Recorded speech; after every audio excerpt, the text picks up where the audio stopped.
Check it out, LMT got a new body. It looks just like aggravated assault, kinda. A little different. This is a proline body. In the past, I had a J Concept Silverado body, which I think was a closer match, but I was at RC Madness, this was on the shelf, so I scooped it, painted it gray, just like the full-size truck. Full-size truck is called Nardo Gray. That's the color name, Nardo Gray. It's an Audi color. This is Battleship Gray, close enough. It's a pretty close match, a little bit lighter. I even painted the black strip on the bottom. So now I just gotta find someone who can make me aggravated assault decal. So if any of you guys know anyone, I'd appreciate the info. Still have to do something about the wheels. See the green beadlock and a gray wheel. Right here's the full-size tires, BKTs, with red beadlock rings. So eventually I'll be getting new wheels, paint those to match. This truck started out as a Gravedigger, so all this cage, wheelie bar, little supports down here were green, and I made them black with RIT dye. RIT dye is cool, so what you do is you take the parts off, submerge them in water, put on a low boil, and just stir in the RIT dye. Let it boil for about 3 hours. There you go, you got black parts. I had to put the Chevy bow tie on. As far as the rest of the truck goes, it's all stock. When I was at RC Madness the other day, they had a TLR tuned LMT. I almost bought it, but then I started thinking that with all the aftermarket parts available for these, you're almost better off just buying a Gravedigger or Son of a Digger and then just modify it however you want, because one of the first things everybody does is change the axle housings. I haven't done that yet, but I haven't really ran this truck much, so I think you'd be better off buying a ready to run LMT, modify how you want, instead of buying the TLR one. I don't know, it's just my opinion, but we'll see. That's pretty much it for the LMT. I've also been getting a lot of work done on this guy too, so check this out.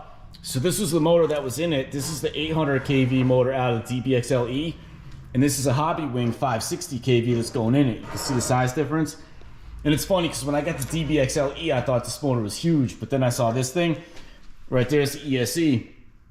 So getting this motor and this ESC packaged in here is kind of a challenge, while keeping all its proportions in the cage matching that exactly.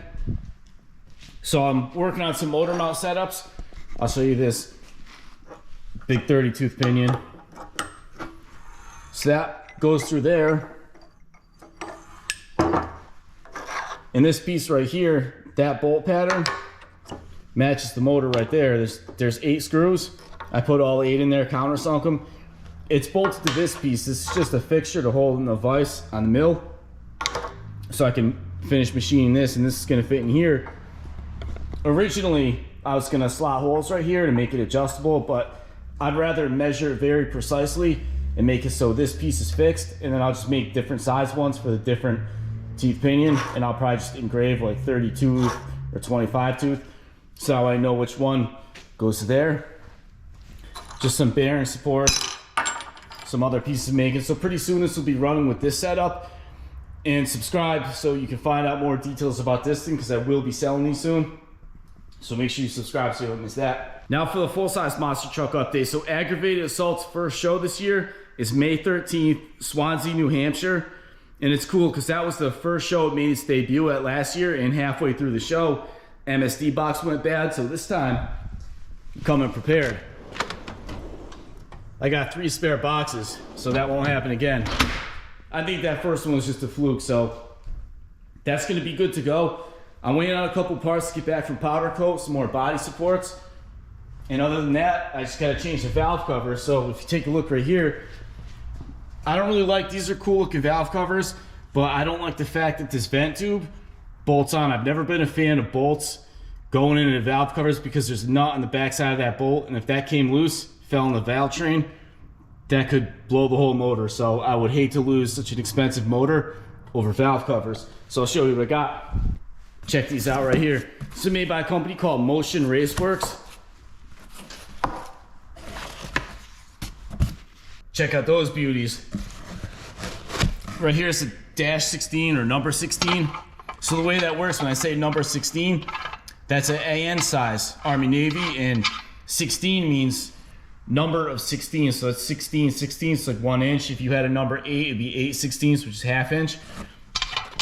ORB means O-ring fitting. And if you look right here, you can see there's baffles, but on the other side, those are removable. So when you're running a big horsepower boosted methanol engine, you want to remove the baffling. because you want to make sure that thing's vented. And then you could also get these in a 12 or a 16. I went with the 16 because I feel like that's like the Moore's law kind of thinking, like if some's good, more is better. So I just got to pop those on the truck. I got to get some gaskets first, and then this thing will be completely show ready. I finished the wheel tethers, check those out. Got those powder coated. I actually still have to make another piece to connect the top to the bottom, and now that I got the machine all set up, I'll be making those real soon. But for the first show, I'm not going to go crazy. I'm going to be somewhat conservative with this thing, but don't get me wrong, I'm definitely in it to win it, but I'm going to take it easy in the first show. So now I'll take this little guy for a spin.